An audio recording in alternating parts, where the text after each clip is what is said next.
Colosenses capítulo 3, un texto que habla más de lo práctico, que se enfoca más a nuestro ser espiritual, que se enfoca más a nuestra relación interpersonal y nuestra relación con el pecado. Tiene mucho que ver nuestra relación con el pecado y nuestra relación con las personas. El apóstol Pablo está haciendo un énfasis a abandonar las cosas terrenales. Y generalmente y desgraciadamente, cuando se habla en el ámbito cristiano, en la mayoría de las circunstancias, y se habla de las cosas terrenales, las personas se fijan en las cosas externas. Se fijan en vestido, en calzado, en gustos, en maquillaje, en cuestiones que están fuera del contexto espiritual. Y no nos basamos en las cosas que son verdaderamente importantes, en lo que habita en nuestro corazón, en lo que habita en nuestra mente, en lo que podemos estar relacionándonos con otras personas, en lo que sale de nuestra boca. La Escritura dice que de la abundancia del corazón habla la boca. Lo que nosotros decimos es lo que hay en nuestro ser. Lo que nosotros hablamos con otras personas es lo que está abundando en nuestra vida. Y realmente eso es lo que contamina al hombre, es lo que enseña nuestro Señor Jesucristo. Lo que contamina al hombre no es lo que entra, porque el Señor enseña que lo que entra, ¿a dónde va? A la letrina. Pero lo que sale proviene de nuestro corazón, un corazón corrupto, ¿sí? Un corazón perverso, como lo dice Jeremías. El corazón del hombre es perverso. Y eso es lo que hace que el hombre sea contaminado grandemente. Y eso es lo que hace, esa actitud hace que el hombre se encamine a diferentes pecados. Nuestro mismo Señor Jesucristo enseña que de ahí, de nuestro corazón, proviene ¿qué? El adulterio, la fornicación, los malos pensamientos, la idolatría, la avaricia, etcétera, etcétera. Está dentro de nosotros. Entonces, con esta pequeña introducción, estamos dejando a un lado el hecho de que las cosas terrenales es lo externo. Eso no tiene nada que ver con el cristianismo.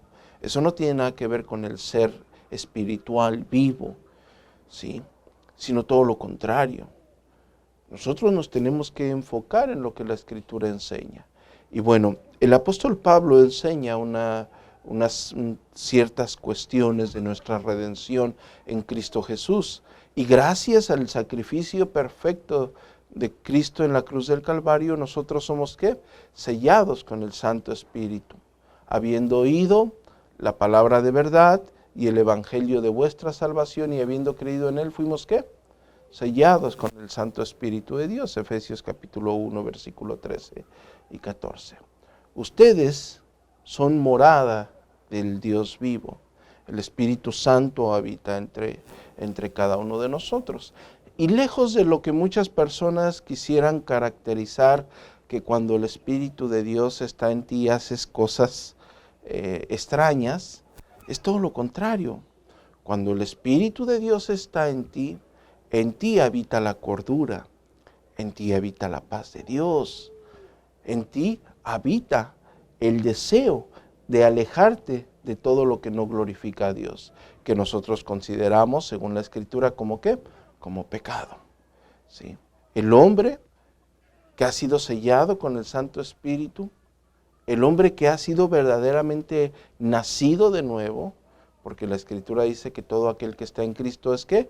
Nueva criatura. Las cosas viejas han pasado y aquí todas son hechas nuevas. Nosotros como una nueva creación, llenos del Espíritu, del amor de Dios, nosotros nos alejamos de ese pecado. Pero muchas veces pensamos que nos podemos alejar de cierto pecado y podemos estar en enemistad con alguien. O podemos estar en algún tipo de rencor, de rencilla con alguien. Y eso va en contra de la Escritura. Eso está completamente aislado de lo que la Santa Palabra enseña. Y por eso quiero que cimentemos esto con la Escritura, porque es donde yo quiero enfocar esto el día de hoy. ¿Sí? Nosotros somos salvos por gracia. Lo que hizo Cristo en la cruz del Calvario no se iguala con nada.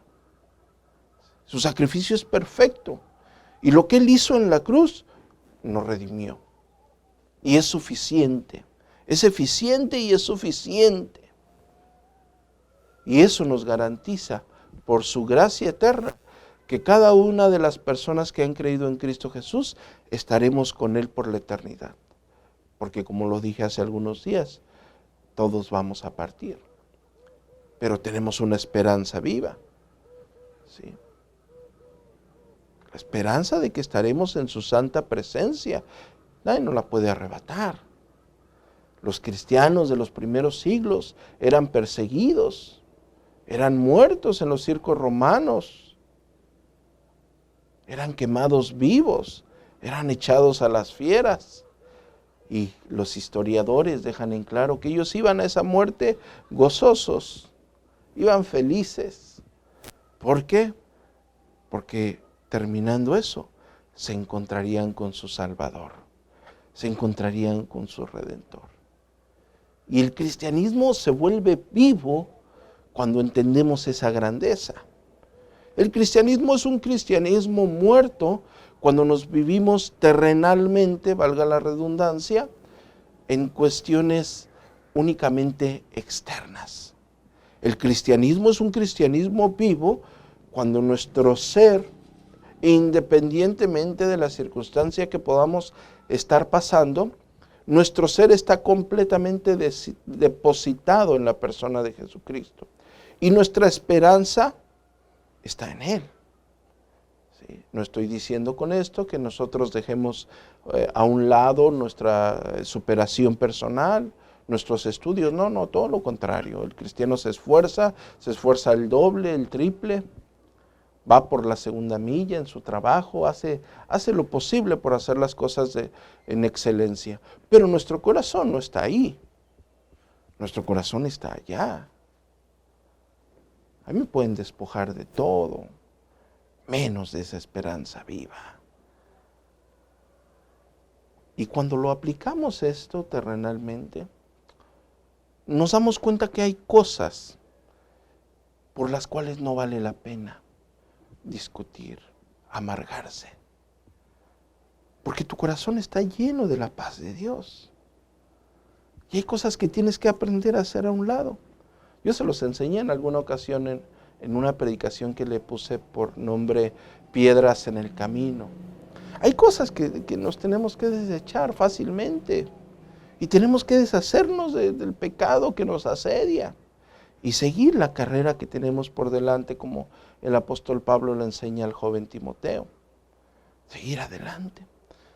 Volviendo al punto en el cual quiero basar esto, es que esto no se puede lograr si nosotros no logramos madurar en el área de la relación personal con nuestros hermanos.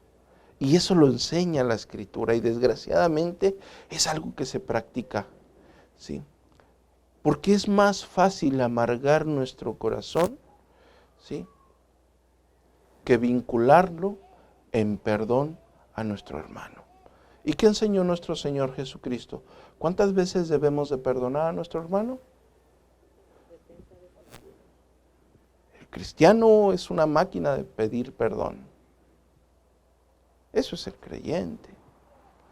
Una persona que prefiere humillarse ante Dios y reconocer sus errores, a enaltecerse y sentirse superior a los demás, a tal grado que llegas a atesorar en tu corazón odio y amargura en contra de alguien que ha sido redimido por Cristo al igual que tú. Y alguien dirá, bueno, pastor, ¿eso es diabólico? Sí, claro, es diabólico. Eso no está bien, por supuesto que eso no está bien. Eso no lo debe practicar el creyente, por supuesto que no lo debe practicar el creyente. Pero yo les digo algo y los que se reúnen conmigo sabrán que siempre atiendo a esta explicación. Y yo les digo, pero es algo que pasa. Es algo que pasa ahora.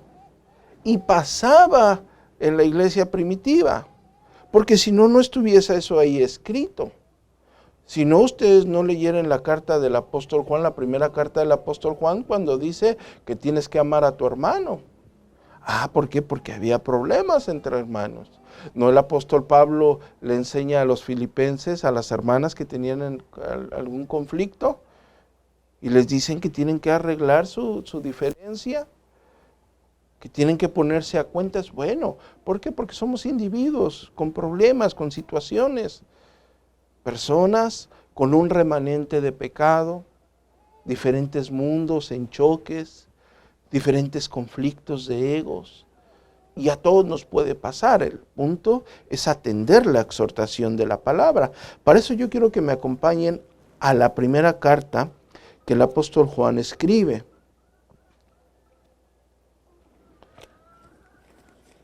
En el capítulo número 4,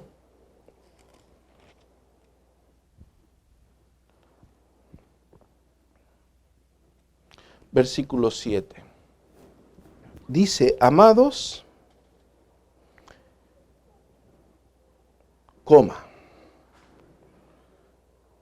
si se enojan con alguien, déjense de hablar. Así dice. Bloquéenlo de WhatsApp y de Facebook. Y nunca más le hablen. No, ¿verdad? Amados, amémonos unos a otros. ¿Por qué? Porque el amor es carnal, porque el amor le pertenece a nuestro cuerpo de pecado. No, porque el amor es ¿de quién? De Dios. Y aquí está lo fuerte. Todo aquel que ama es nacido de Dios y conoce a Dios. Es decir, si tú y yo amamos, ¿es porque qué? Porque hemos nacido de Dios y conocemos a Dios. Pero lo fuerte es, el que no ama, no ha conocido a Dios. ¿Por qué?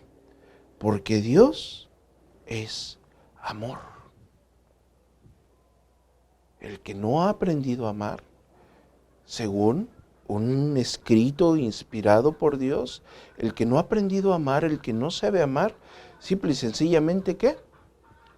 No conoce a Dios. Y eso es muy fuerte. Eso es muy fuerte. Porque podemos pasar mucho tiempo de religiosos asistiendo a una congregación, pero no sabemos amar, no sabemos perdonar. El que no ama, simple y sencillamente no conoce a Dios, porque Dios es amor. Porque Dios es amor. Y si tú no sabes amar, no conoces a aquel del cual proviene este amor. Y bueno, ¿de qué amor habla la Escritura? Quiero que me acompañen a 1 Corintios, porque regularmente cuando hablamos de amor nos vamos al tono de las películas de Hollywood y pensamos en algo alejado a lo que la Santa Escritura enseña. Pero el amor es todo lo contrario a lo que enseña las personas enseñan en el siglo XXI.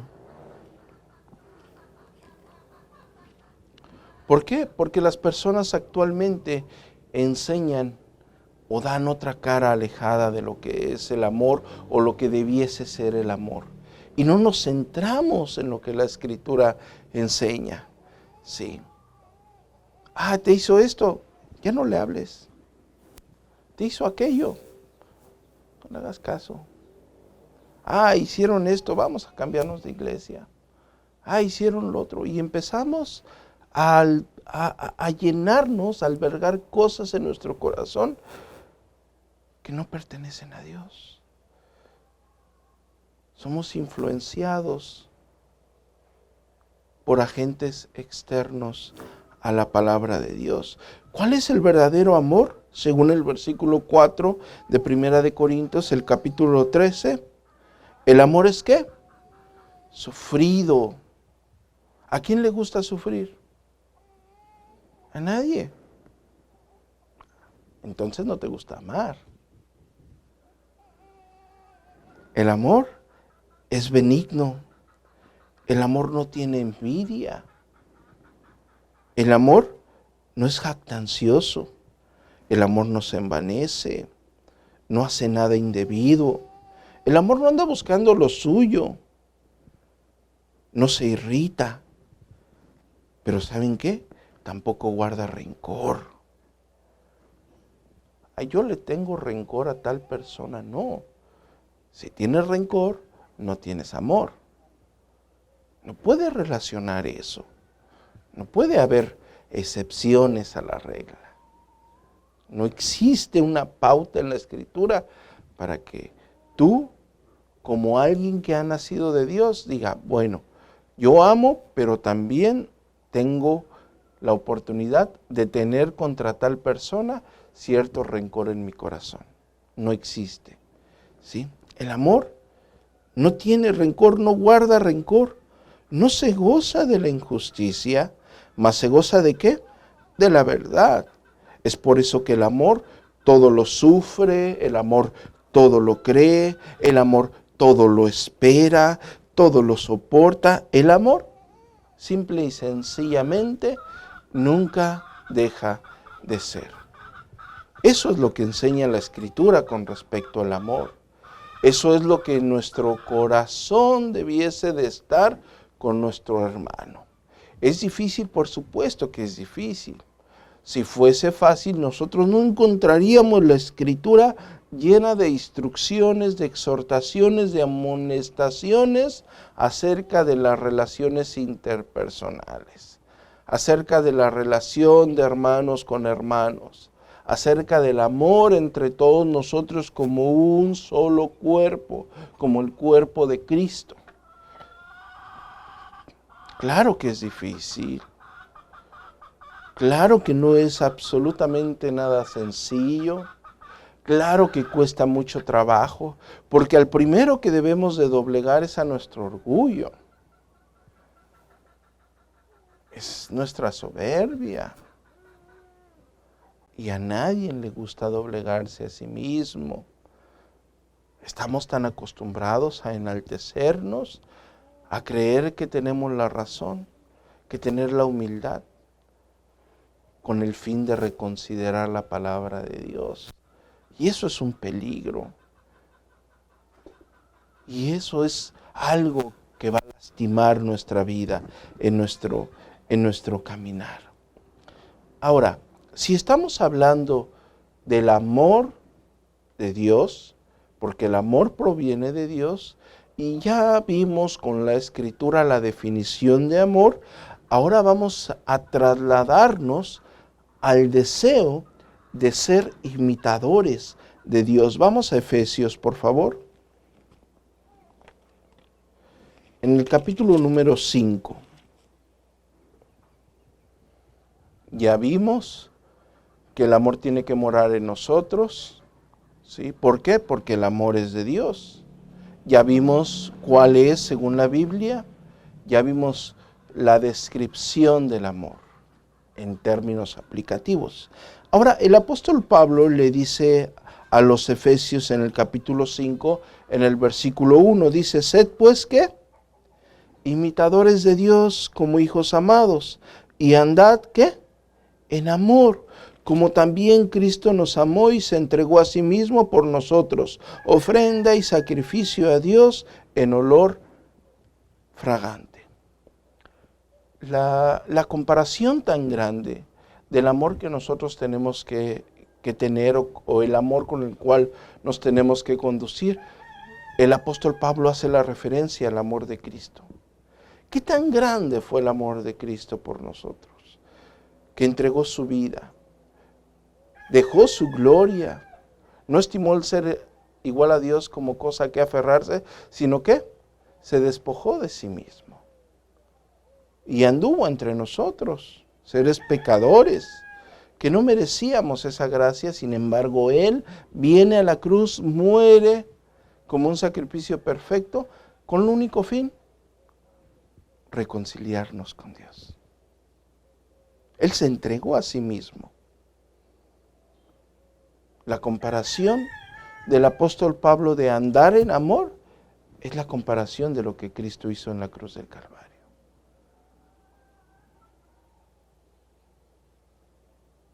Es una comparación muy fuerte.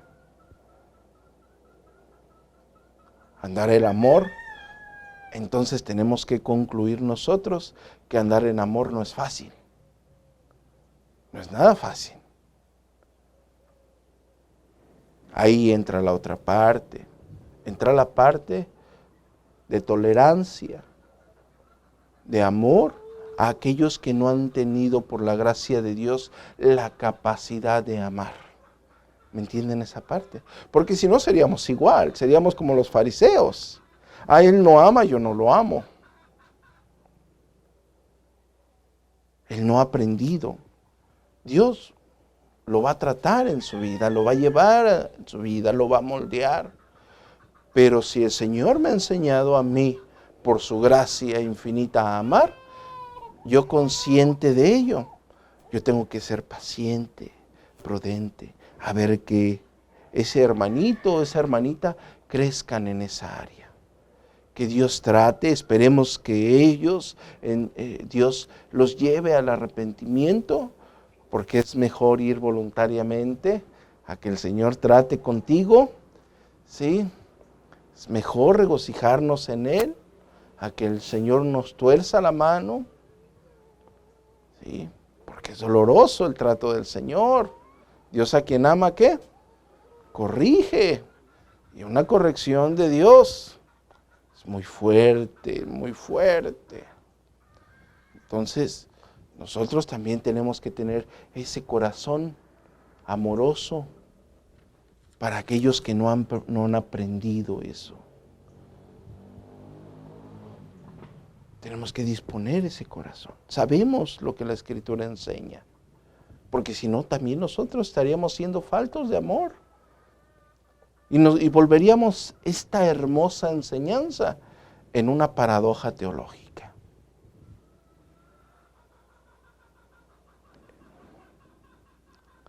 Quiero, antes de concluir esta breve exhortación, quiero acudir otra vez a la primera carta de Juan para dejar en claro algunas cosas con las cuales yo quiero que ustedes se marchen o se lleven de este pequeño sermón, de esta pequeña enseñanza. Vamos a primera de Juan en el capítulo 2.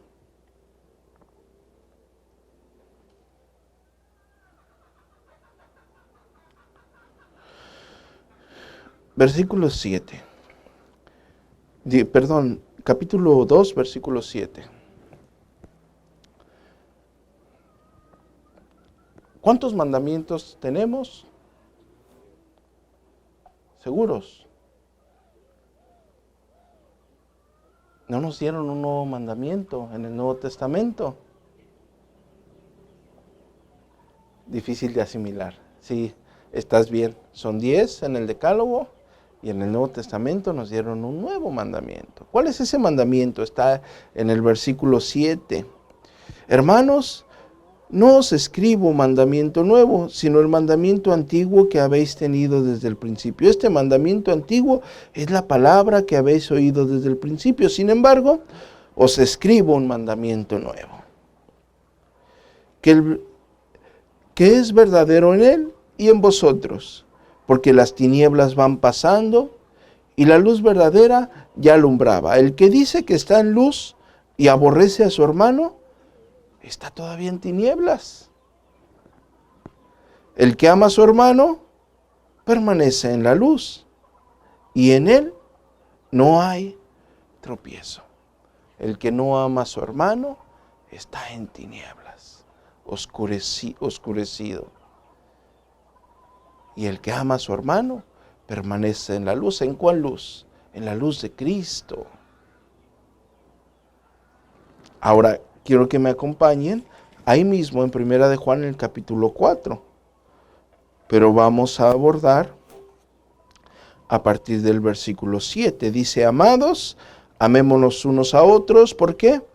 Porque el amor es ¿de quién? De Dios. Todo el que ama es nacido de Dios y conoce a Dios. El que no ama no ha conocido a Dios, porque Dios es amor. En esto se mostró el amor de Dios para con nosotros, en que Dios envió a su Hijo unigénito al mundo para que vivamos en él. En esto consiste el amor, no en que nosotros hayamos amado a Dios, sino en que Él nos amó a nosotros y envió a su Hijo en propiciación. ¿Por qué? Por nuestros pecados. Amados, si Dios nos ha amado así, debemos también nosotros, ¿qué? Amarnos unos a otros. Si Él nos ha amado de esa forma, como mandamiento, no es un consejo, eso quiero que quede bien claro, no es como que Dios te está aconsejando que tú ames a tu hermano. Es un mandamiento de Dios que ames a tu hermano. ¿Sí? Nadie ha visto jamás a Dios, estoy en el versículo 12. Nadie ha visto jamás a Dios. Si nos amamos unos a otros, Dios permanece en nosotros y su amor se ha perfeccionado en nosotros.